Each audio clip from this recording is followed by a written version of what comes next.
For much of the 20th century, Brazil wasn't just a footballing nation.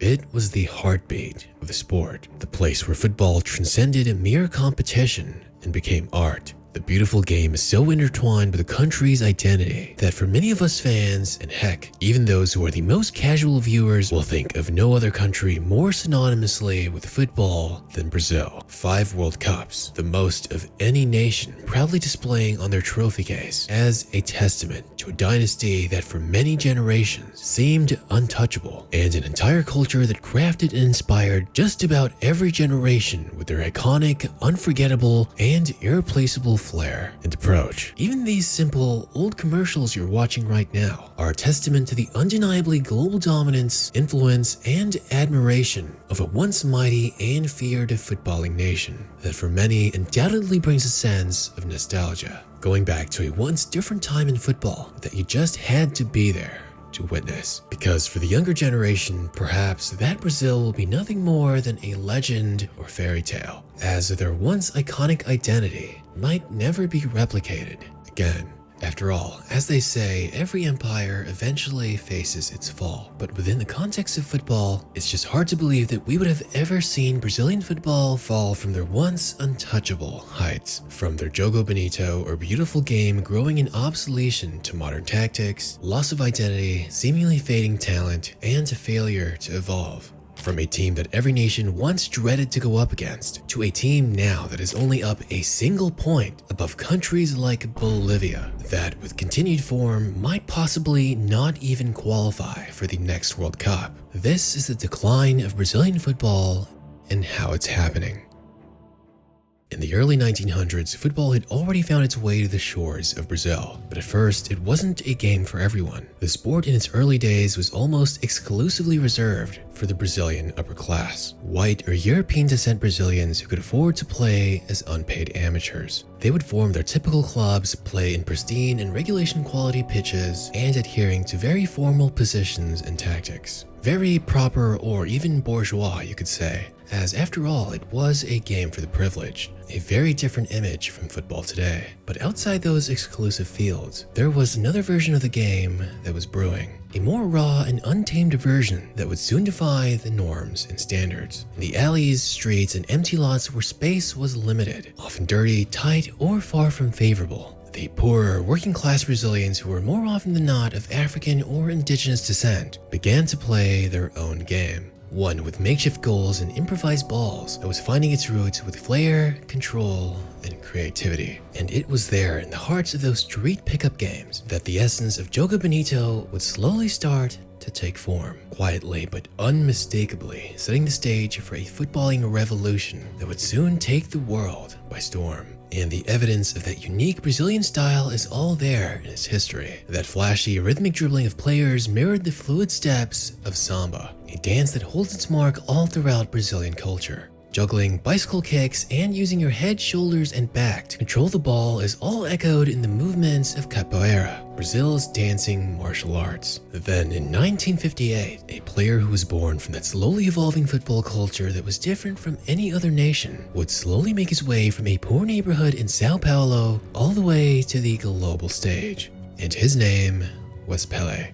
Almost as if he was the embodiment of the Brazilian football spirit. At just 17 years old, he, along with other Brazilian legends like Garrincha and Vava, would completely overwhelm their opponents, shocking the world with creativity and style that many were only witnessing for the very first time. While other teams were, as you could describe, as more organized, playing in fixed positions with rigid and stagnant formations, Brazil would completely overwhelm them with flair and creativity. They were just so ahead of their time that they almost seemed invincible. Their golden era of over a decade in the national team led by Pelé was truly mighty, winning 3 out of 4 World Cups, made up of homegrown players that played for their local clubs and all represented the Brazilian league. Sure, many might look back at the time and think that it wasn't as impressive because they played against poor competition or quote-unquote farmers, as some might even call it. And I gotta admit, I once had that opinion as well. But the fact of the matter is that for their time,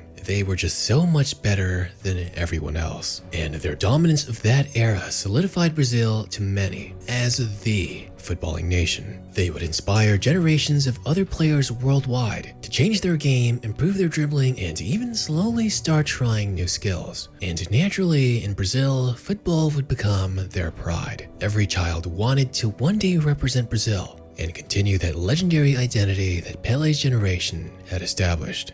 By the 1980s, Brazil's footballing legacy was already carved in stone. But the era of Zico, better known as the White Pelé, captured yet another chapter of brilliance.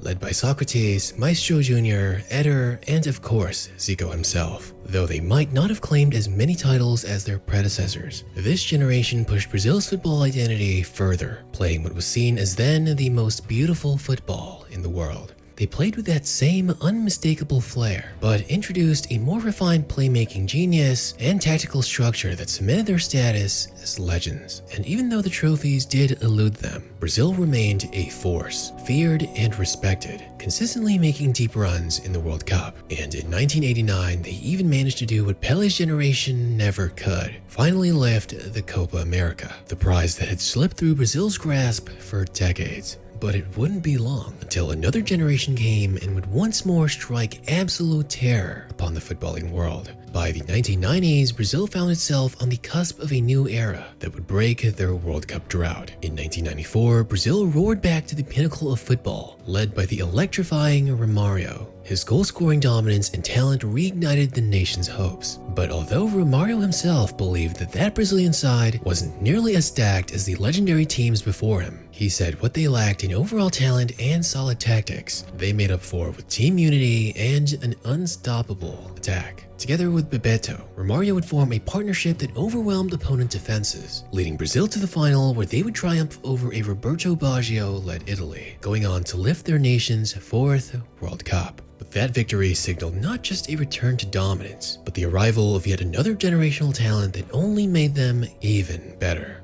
Ronaldo.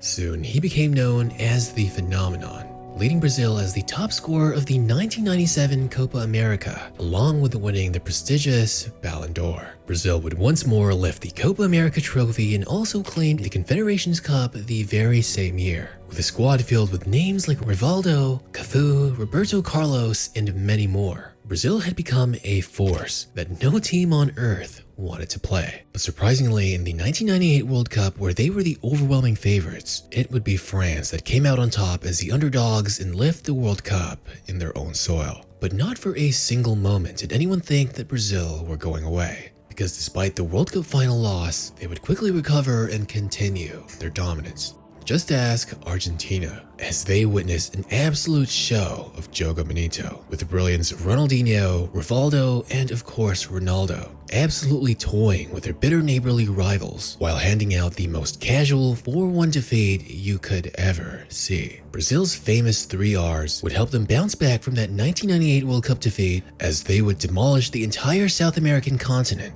and win the 1999 Copa America.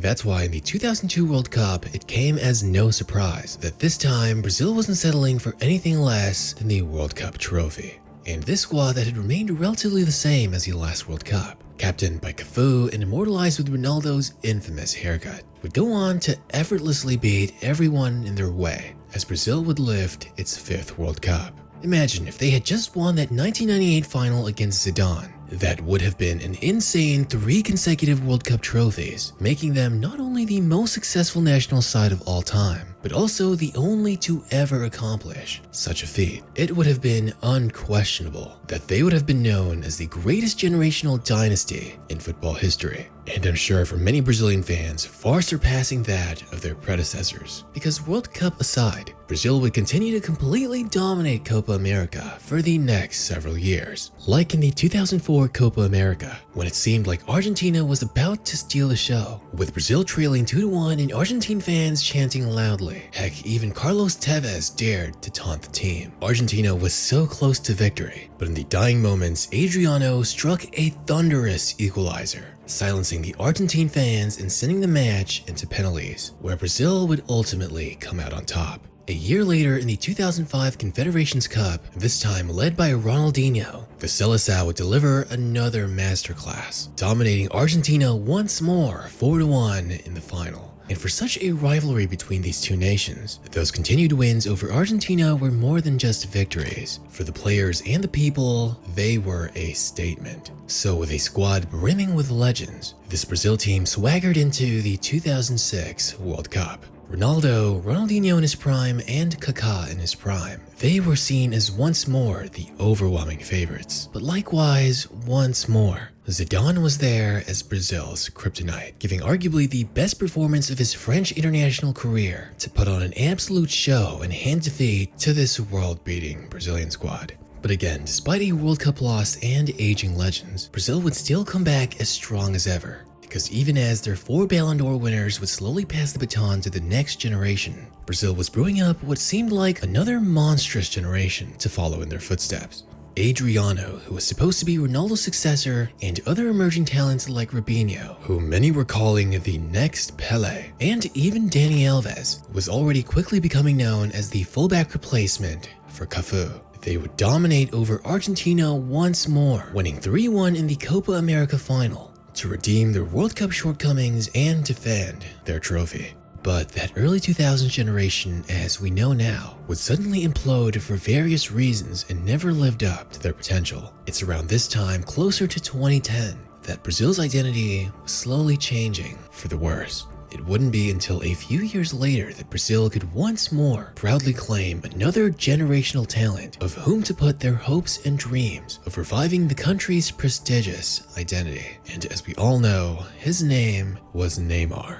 But although Brazil had a generational talent to once more try and lead them to a different era of glory, there was already a lot of damage slowly being done to the Seleção. Nobody could have really guessed it yet. But in 2014, Brazil would enter the World Cup hosted in no other than their own soil, only to experience one of the most infamous moments in footballing history. Because in the heat of the World Cup semifinals, Oscar would valiantly break through the German defense, weaving and dazzling, scoring a goal for Brazil and shocking the world, as they would embarrassingly lose 7-1 to Germany. From then on, a new crisis would take hold of the Brazilian national team. In the 2015 Copa America, there were more controversies. Neymar lost his temper during a match against a yellow card and getting a 2-match suspension. Afterwards, Brazil would be eliminated by Paraguay in penalties. Then the Centenario edition of the Copa America marked another bitter chapter for Brazil. A controversial handball goal saw Peru knocking them out of the quarterfinals with a 1-0 defeat. This would lead to the departure of longtime manager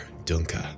In the 2018 World Cup, on paper, Brazil looked like one of the favorites. But all was not well beneath the surface. Neymar was just returning from injury, and it showed. They would struggle during the group stages, and even though they did push through, they would eventually come across Belgium's golden generation. Brazil would quickly find themselves down 2-0 in the first half, which ultimately they could never recover from, and were once more sent home early. For many, it seemed like Brazil's identity had slowly shifted. No more was there any Jogo Bonito to be seen. Instead, the squad slowly became more of a media spectacle than footballing brilliance, as many of these modern stars would care more about celebrity status, which was a far cry from the previous generations. They would surprisingly win the 2019 Copa America without Neymar, but to many that victory didn't really look all that convincing. 0-0 with Venezuela and 0-0 with Paraguay. The team had barely made it out, and through the years it seemed like those criticisms did have some merit.